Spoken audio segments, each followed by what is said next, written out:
ఇరాన్తో America Israel యుద్ధం మన వంటింట్లోకి చొరబడుతుందనే భయాన్ని కలిగిస్తోంది. యుద్ధం వల్ల చమురు కొరత ఏర్పడుతుందనే వార్తలు తీవ్ర ఆందోళనకు కారణమవుతున్నాయి. దేశంలో సరిపడినంత చమురు, గ్యాస్ నిల్వలు ఉన్నాయని కేంద్రం చెబుతున్నప్పటికీ క్షేత్రస్థాయిలో అందుకు పూర్తి విరుద్ధమైన పరిస్థితులు నెలకొంటున్నాయనే ప్రచారం తీవ్ర ఆందోళనకు గురిచేస్తోంది. వంట గ్యాస్ కొరత కారణంగా దేశంలోని ప్రధాన నగరాల్లో హోటళ్లు మూసివేయాల్సిన పరిస్థితులు నెలకొంటున్నాయని చెబుతున్నారు. దేశ ఆర్థిక రాజధాని ముంబైలో 20% హోటళ్లు, రెస్టారెంట్లు మూతపడినట్లు ప్రచారం జరుగుతోంది. ఈ వీడియోని చివరి వరకు చూడండి. Please like, share and subscribe చేసుకోవడం అస్సలు మర్చిపోకండి. ఇక హెడ్లైన్స్ చూస్తే, గ్యాస్ సరఫరా నిలిచిపోవడంతో హైదరాబాద్ నగరంలో హోటళ్లు, హాస్టళ్లు బంద్. అయోధ్యలో నిత్య అన్నదానం నిలుపుదల. 10 రోజుల తర్వాత తిరుమలలో కూడా నిత్యాన్నదానం బంద్. ప్రతి సిలిండర్ బుకింగ్ కి మధ్య 30 రోజులు తప్పనిసరి. లలిత క్లినిక్స్ ఇప్పుడు హైదరాబాద్ లో, హనుమకొండ జిల్లాలో లక్షలాది మంది ప్రాణాలు కాపాడిన డాక్టర్ రాజేశ్వర ప్రసాద్ ఇప్పుడు మన కోసం అల్కాపూర్ టౌన్షిప్ మణికొండలో. అపాయింట్మెంట్ కోసం ఈ కింది నెంబర్లకి కాల్ చేయండి. ఇక స్టోరీలోకి వెళ్తే, మార్కెట్లో వాణిజ్య గ్యాస్ సరఫరా నిలిచిపోవడంతో రేపటి నుంచే హైదరాబాద్ నగరంలోని హోటళ్లు, హాస్టళ్లు నడపడం కష్టమని అంటున్నారు. కనీసం సిబ్బందికి కూడా అన్నం పెట్టే పరిస్థితి లేదని కొందరు హోటల్ యజమానులు చెబుతున్నారు. నగరంలోని చాలా హోటళ్లకు రోజుకు 15 నుంచి 20 సిలిండర్లు అవసరమవుతాయని చెబుతున్నారు. అయితే సరఫరా లేకపోవడంతో ఆయా హోటళ్ల పరిస్థితి అగమ్యగోచరంగా మారిందని అంటున్నారు. ఇక పీజీ హాస్టళ్లలో ఉండేవారు కూడా ఖాళీ చేయాల్సిన పరిస్థితి వస్తోందని అంటున్నారు. కాగా ఎల్పీజీ సిలిండర్ల సరఫరాలో ఏర్పడిన అంతరాయంపైన కేంద్ర ప్రభుత్వం వెంటనే జోక్యం చేసుకోవాలని హోటల్, రెస్టారెంట్ పరిశ్రమల సంఘం డిమాండ్ చేస్తోంది.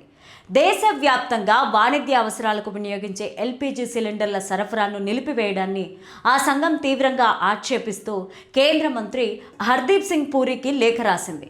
ఇటీవలే ప్రభుత్వం ఇచ్చిన ఆదేశాలకు సాకుగా చూపెడుతూ సిలిండర్ల పంపిణీని డిస్ట్రిబ్యూటర్లు అడ్డుకుంటున్నారని, దీనివల్ల రెస్టారెంట్ల నిర్వహణ కష్టతరం అవుతోందని ఆందోళన వ్యక్తం చేసింది. కేంద్రం ఇచ్చిన ఆదేశాలు హోటల్, ఆహార సేవల రంగాలకు వర్తించదని ప్రభుత్వం వెంటనే స్పష్టత ఇవ్వాలని కోరుతూ లేఖ రాసింది.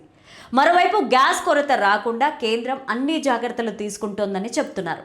వాణిజ్య అవసరాలకు సిలిండర్ల కొరత ఏర్పడిన నేపథ్యంలో ఆ ప్రభావం గృహ వినియోగంపైన చూపకుండా జాగ్రత్త పడుతోంది. గ్యాస్ సిలిండర్ల నిల్వ చేయడాన్ని అరికట్టేందుకు అందరికీ గ్యాస్ సమానంగా పంపిణీ చేయాలనే ఉద్దేశంతో గ్యాస్ బుకింగ్ విధానంలో మార్పులు చేసింది. ఇప్పటి వరకు రీఫిల్ బుక్ చేసుకునేందుకు 21 రోజులున్న గడువును మరో 4 రోజులు పెంచింది. ఇకపైన గ్యాస్ సిలిండర్ డెలివరీ అయిన 25 రోజుల తర్వాత కొత్త రీఫిల్ బుక్ చేసుకునేలాగా మార్పులు చేసిందని ప్రభుత్వ వర్గాలు చెబుతున్నాయి. ఇక వాణిజ్య సిలిండర్ల విషయంలో ప్రభుత్వం తీసుకునే నిర్ణయాల కోసం హోటల్ పరిశ్రమ వర్గాలు ఉత్కంఠతో వెయిట్ చేస్తున్నారు. హైదరాబాద్లో దాదాపు 20,000 హోటళ్లలో 90% వరకు గ్యాస్ కొరత వల్ల ప్రభావితమవుతున్నాయి.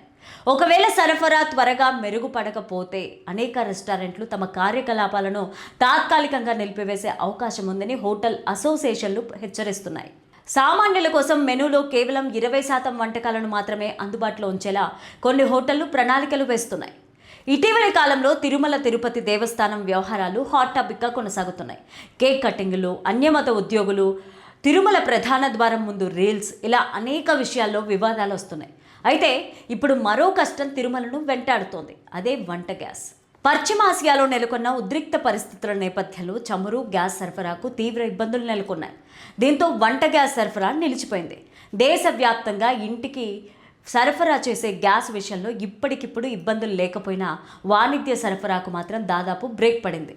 ఇక ప్రస్తుతం నెలకొన్న గ్యాస్ సంక్షోభం నేపథ్యంలో అయోధ్యలో నిత్య అన్నదానాన్ని నిలుపుదల చేశారు. ఒడిశాలోని ప్రఖ్యాత జగన్నాథ మందిర్లోనూ బుధవారమే అన్నదానం నిలుపుదల చేస్తున్నట్టు ప్రకటించారు. ఈ నేపథ్యంలో లక్షల మందికి నిత్య భోజన ప్రసాదాలు అందించే తిరుమల మాటేంటన్నది ఇప్పుడు ఒక ప్రశ్నగా మారింది.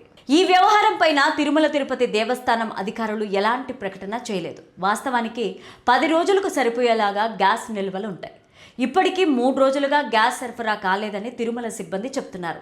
ఈ నేపథ్యంలో ఇప్పటికే ఉన్న నిల్వలు మరో 5 రోజుల వరకు సరిపోయే అవకాశం ఉందని చెబుతున్నారు. కానీ ఆ తర్వాత మాట ఏంటన్నది ప్రశ్నగా మారింది. ప్రస్తుతం ఈ వ్యవహారం పైన ప్రభుత్వం కానీ అటు తిరుమల అధికారులు కానీ పెద్దగా దృష్టి పెట్టలేదు. ఒకవేళ గ్యాస్ సరఫరా విషయంలో ఏదైనా లోపాలు ఏర్పడితే ప్రత్యామ్నాయ వ్యవస్థను ఏర్పాటు చేస్తారా లేక తాత్కాలికంగా భోజన ప్రసాదాలను నిలుపుదల చేస్తారా అనేది చూడాలి. భోజన ప్రసాదాలు నిలుపుదల చేయబోరని కొందరు అంటున్నారు. ప్రస్తుతం ఉన్న పరిస్థితిని చక్కదిద్దే ప్రయత్నం చేస్తే సరిపోతుందని అనుకుంటున్నారు. యుద్ధ ప్రభావాన్ని ప్రతి వర్గం ఏదొక రూపంలో చవిచూస్తోంది. ఆగకుండా సాగుతున్న యుద్ధం కారణంగా గ్యాస్కు కొరత ఏర్పడవచ్చన్న అంచనాతో రాష్ట్ర వ్యాప్తంగా ప్రభుత్వం ముందస్తుగా చర్యలు తీసుకుంది. గృహ వినియోగ గ్యాస్కు కొరత కాకుండా అన్ని ఏర్పాట్లు చేసింది. అయినా భయంతో గృహ వినియోగదారులు భారీగా ముందస్తు బుకింగులకు ప్రయత్నిస్తున్నారు. దీంతో రాష్ట్రంలో ఇప్పుడు పానిక్ బుకింగ్స్ పెద్ద తలనొప్పిగా మారాయి.